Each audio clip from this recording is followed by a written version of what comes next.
Saudara, berbicara tentang salib, ya, itu berbicara tentang menyangkal diri, ya, berbicara tentang mematikan keinginan daging. Apa itu salib? Ya, di dalam hidup kita sebagai orang Kristen, anak Tuhan, orang percaya, kita ini dipanggil untuk ikut memikul salib Kristus dalam hidup kita. Tentunya salibnya itu bukan lagi berbentuk kayu seperti yang Yesus pikul, tapi salib di sini berbicara tentang, ya, menyangkal diri kita. Salib berbicara tentang menyangkal keegoisan kita, menyangkal keakuan kita, mematikan kedagingan kita. Itu adalah salah satu bentuk utama dari dari memikul salib hari-hari ini, yaitu menyangkal diri. Di salib pun Yesus menyangkal dirinya. Dia bukanlah Tuhan, tetapi dia datang sebagai manusia. Ketika dia disalib, ya, dia menyatakan diri sebagai manusia yang harus menanggung kutuk dosa seluruh umat manusia. Ya, kalau dia mempertahankan ketuhanannya, karena itu Alkitab berkata, Yesus taat bahkan sampai mati di atas kayu salib. Dia tidak mempertahankan, ya, kealahannya. Dia tidak mempertahankan, ya, miliknya. Dia tidak mempertahankan kodratnya pada saat dia disalib, tetapi dia mengosongkan diri dan taat sepenuhnya pada kehendak Bapa. Nah, dari salib itu kita belajar, saudara, bahwa betapa kita ini harus belajar menyangkal diri.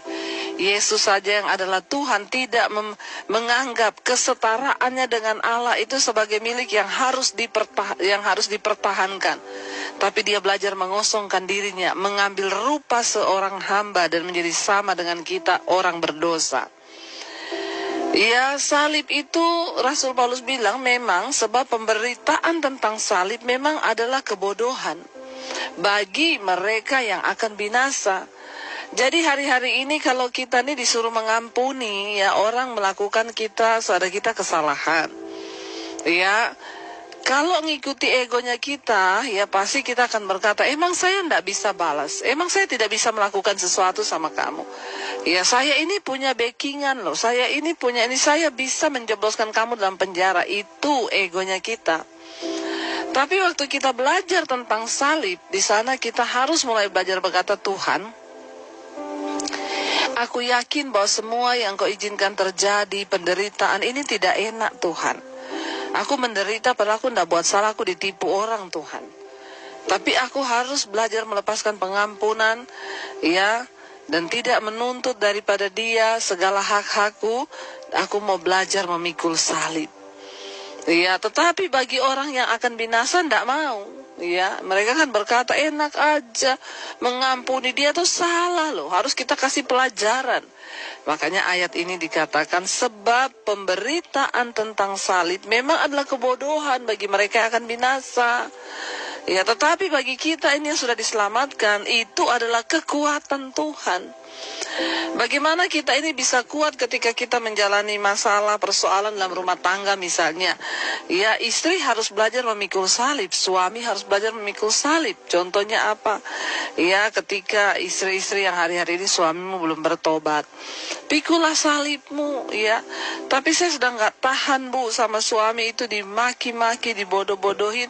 Itu sudah pilihanmu, karena itu, ya, pikulah salibmu, ajar aku Tuhan untuk, ya, terus bisa mematikan keegoisanku, ya, menerima suamiku dan berdoa buat dia. Itu artinya pikul salib. Tapi sekali lagi, bagi orang yang akan binasa, dia lebih memilih bercerai karena salib itu kebodohan. Ngapain saya harus ampuni terus suami saya kayak begitu, mending saya bercerai. Ya, bagi orang yang akan binasa, salib, pemberitaan tentang salib itu kebodohan. Kenapa, saudara? Karena hukum Tuhan dan hukum dunia ini berbeda. Hikmat Allah dan hikmat manusia itu berbeda. Hikmat Allah berkata, ya, kalau ada orang berbuat jahat padamu, balas dengan doa, mintakan berkat bagi orang itu. Itu hikmat Allah. Tapi hikmat manusia berkata, kalau ada orang bikin jahat, kita balas lebih jahat. Dia belum tahu siapa saya. tapi engkau akan binasa kalau engkau mengikuti hikmat manusia. Mari kita belajar, saudara, untuk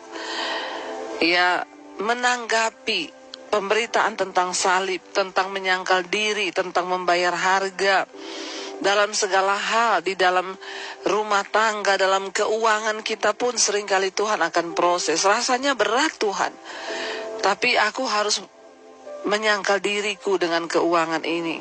Mungkin ini salib yang harus aku pikul, Tuhan, ketika saudara mungkin disuruh Tuhan untuk menabur atau melakukan sesuatu yang rasanya berat, tapi aku mau melakukan. Saya juga sering mengalami seperti itu. Tapi ketika memang itu Tuhan yang memerintahkan, itu salib. Berat. Salib itu artinya apa? Berat bagi keakuan kita. Tapi waktu kita mau melakukan, maka kita diselamatkan. Termasuk pengampunan. Ada orang-orang yang tidak mau mengampuni. Dia lupa bahwa mengampuni itu juga salib. Nah kalau kita mau diselamatkan, kita harus melakukan apa yang Tuhan ajarkan. Ayat yang ke-19 bilang, karena ada tertulis, aku akan membinasakan hikmat orang-orang berhikmat, dan kearifan orang-orang bijak akan kulenyapkan. Kenapa, saudara?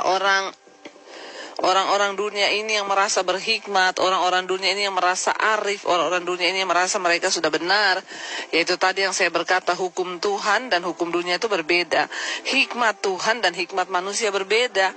Nah, ketika kita menerima Yesus, maka segala hikmat manusia itu harus dibuang.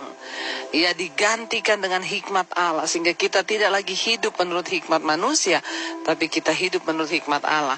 Waktu kita miliki hikmat Allah, bahkan kita bisa melihat keadaan yang suram menjadi sesuatu yang baik. Ada orang-orang yang berkata kepada saya, Bu, memang berat, Bu, saya kehilangan suami saya padahal usianya masih muda. Tapi sekarang saya mengerti, Bu. Tuhan itu mengizinkan memang harus seperti itu, Bu.